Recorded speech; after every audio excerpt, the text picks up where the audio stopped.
Hello， 大家好，又有 Ace， 今日又講酒莊故事啦。如果你冇耐性嘅話咧，最好就唔好睇呢條片啦，因為我將會好深入咁講解意大利嘅 Brunello di Montalcino 由寂寂無味嘅地方，成為依家全世界知名嘅意大利酒產區嘅蛻變故事。要了解 Brunello di Montalcino 咧，首先我哋要了解個名先啦。Brunello 咧其實就係 Sangiovese 嘅一個自然變種嘅名，咁而當地咧被認為係更加適合咧長時間陳釀啦，而且具有香氣複雜、酒體濃厚同埋陳年潛力超強嘅特點嘅。咁而 Montalcino 咧其實就係喺意大利中部 Tuscany 嘅一個小鎮啦，就叫做 Montalcino 啦。而意大利咧都有成20個酒產區咁多嘅，成個國家都有做酒嘅。如果你想知道其他嘅 wine region 嘅話咧，你不妨留言俾我聽，等我知道下次做一條片俾你睇啊！要學識飲意大利酒咧，最緊要學識3個 B 啊！一個咧就係北部嘅 Barolo 啦，同埋 Barbaresco 啦，而喺中部咧亦都要識得 Brunello di Montalcino 啦。Montalcino 咧係一個幾偏僻嘅小鎮嚟嘅，喺19世紀60年代咧，當陣時嘅農民咧都係做一啲比較普通啲嘅紅酒啦。當地咧有一位農夫兼藥劑師咧就叫 Clement Santi 啦，佢迷上咗當地嘅 Sangiovese， 特別咧係一種皮厚啦、香濃啲嘅品種咧就叫 Sangiovese Grosso。當地人咧就叫做 Brunello， 因為佢咧喺熟果嘅時候咧就會偏棕色嘅。咁 Clement 咧就唔滿足於咧平平無奇嘅 Daily Wine 啦，決定咧就要釀咗一啲陳年幾十年咧媲美波爾多嘅頂級紅酒啊！好多人都唔知咧 Sangiovese 同埋 Sangiovese Grosso 咧有咩分別嘅喎。咁我喺度解釋下啦。Sangiovese Grosso 咧就係 Sangiovese 嘅自然變種啦，葡萄嘅 size 會大粒啲嘅喎。咁除咗本身有嘅 Cherry Flavour 之外咧，喺 Sangiovese Grosso 入邊咧，會揾到一啲 dark fruit flavour 啦，甚至乎煙草啊、皮革啊嘅 earthy notes 啊之外咧，咁個 structure 咧亦都更加 strong 嘅，同埋比較 powerful 啦，aging potential 亦都高啲嘅。早喺1830年咧，佢已經喺自己嘅莊園咧 Agrippo 咧開始做一啲實驗啦，分析唔同地塊嘅特質啦，仲有咧就試用長時間陳年。佢嘅葡萄酒咧，去到1865年咧喺佛羅倫斯嘅農業展覽會上面咧首次獲獎啦，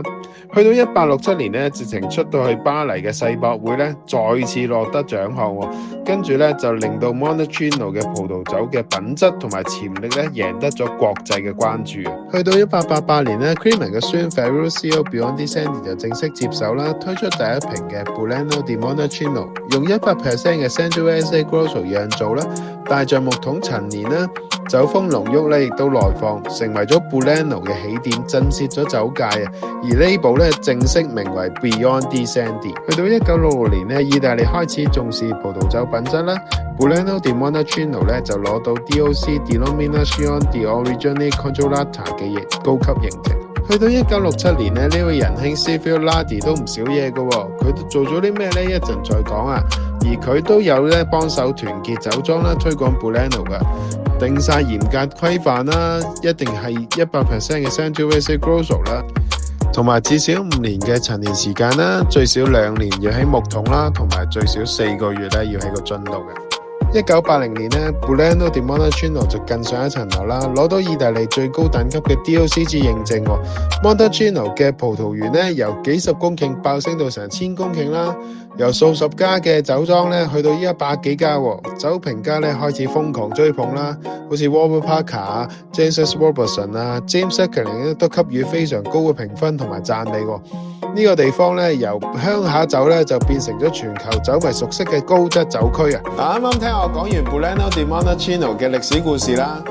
當中提到嘅 Beyond di Santi 咧就好出名酒莊，而咧其實我都有提過另一個好重要嘅酒莊嘅，就係 Silvio Lardi 啦。當陣時1950年代咧，其實 Montalcino 係一個好小嘅小鎮啦，有橄欖樹啊、野豬啊，同埋好少嘅居民嘅啫。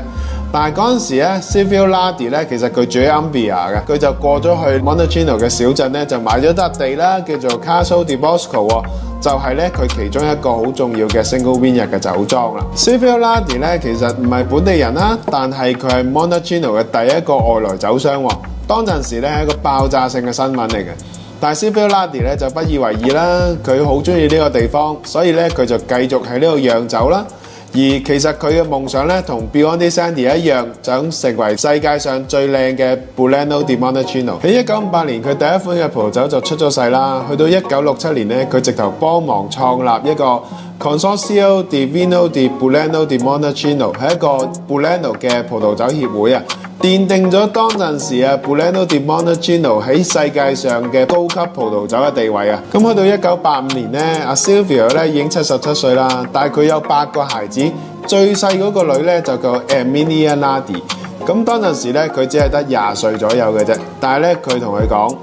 孩子，呢度需要你啊 ！Erminia 開頭咧佢都有啲迷失嘅，覺得要踩喺咁多泥濘嘅葡萄園入邊，佢就迅速咧就變成咗 Brunello 嘅女王啊！到佢30歲咧就開始接管咗酒莊啦，將 Silvio Nardi 從普通嘅農莊咧就變成咗今日嘅明星酒莊啊 ！Erminia 最突出嘅成就咧就係佢開發咗4種嘅 Sangiovese Rosso 嘅 clone 啦，仲要登記咗喺呢個國家嘅品種登記冊中。Silvio Nardi 呢個酒莊有成80公頃咁大啦，但係有成48公頃咧係用於做呢個 Brunello di Montalcino 啦，而當中有2個葡萄田咧係最出名嘅，就係 Caso di Bosco 啦，同埋 Manna Chiara。個內容係咪好精彩咧？咁我嚟緊10月24號咧就有場Silvio Nardi 嘅 Brunello di Montalcino 嘅 Wine Dinner。咁如果你有興趣咧，快啲報名啦！中意呢條片咧，留言話俾我知啦，同埋咧記得 like、subscribe 同埋 share 啦。我哋下條片再見啦，拜拜。